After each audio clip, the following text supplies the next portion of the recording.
Assalamualaikum warahmatullahi wabarakatuh. Perkenalkan, nama saya Reski dari kelas 31C. Pada kesempatan ini saya akan memberikan kesimpulan mengenai bagaimana membangun paradigma Al-Quran. Yang pertama-tama kita bahas dulu adalah apa itu paradigma, apa itu Al-Quran. Al-Quran adalah sumber pedoman umat manusia yang datang dari Allah Subhanahu wa Ta'ala, bukan ucapan manusia.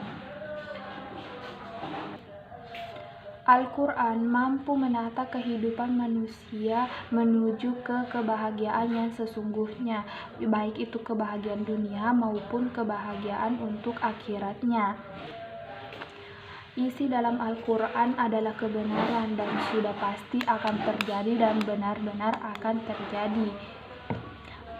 Sebagai contoh, bukti bahwa Al-Quran itu benar-benar isinya itu benar-benar adanya, yaitu pada waktu itu sebelum adanya teknologi penelitian, Al-Quran sudah menjelaskan bahwa dalam kandungan daging babi itu terdapat cacing pita yang bisa membahayakan tubuh manusia.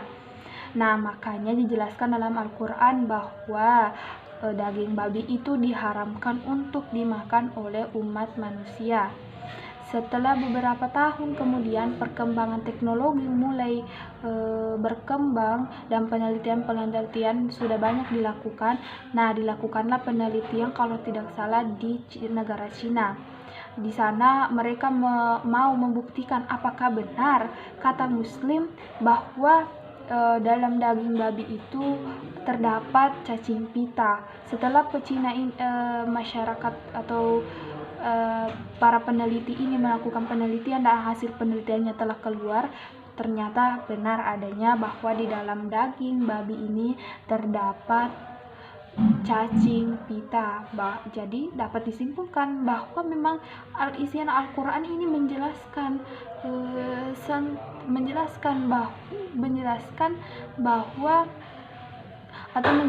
sebuah fakta atau mencakup semua kejadian yang ada di muka bumi ini sudah dijelaskan dan terangkum dalam Al-Quran.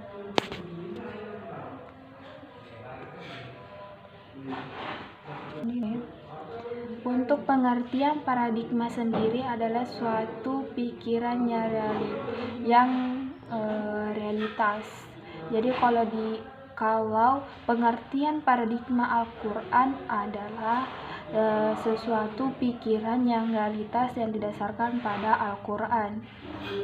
Alasan mengapa Al-Quran dijadikan plagiat karena mempunyai sumber-sumber gagasan yang sesuai dengan kehidupan manusia, gagasan-gagasan yang murni, serta mempunyai kemungkinan yang besar untuk dijadikan sebagai cara berpikir.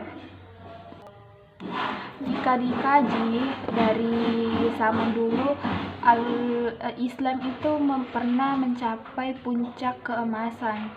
Ya, pada masa itu Islam berada pada peradaban yang jaya-jayanya.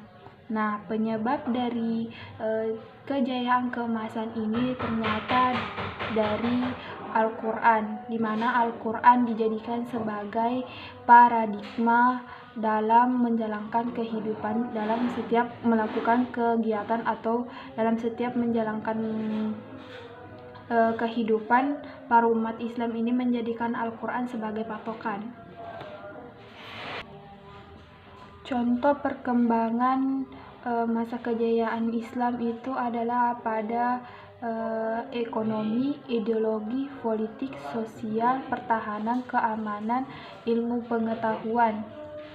Nah, pada masa itu Islam benar-benar mengalami perkembangan yang sangat luar biasa. Nah, setelah ternyata penyebabnya itu karena pada masa itu umat Islam itu menjadikan Al-Quran sebagai paradigma. Namun setelah beberapa tahun kemudian masa kejayaan Islam itu menurun karena peran Al-Quran sebagai pelatih, karena Al-Quran peran Al-Quran itu sudah tidak dijalankan dalam plagiat kehidupannya.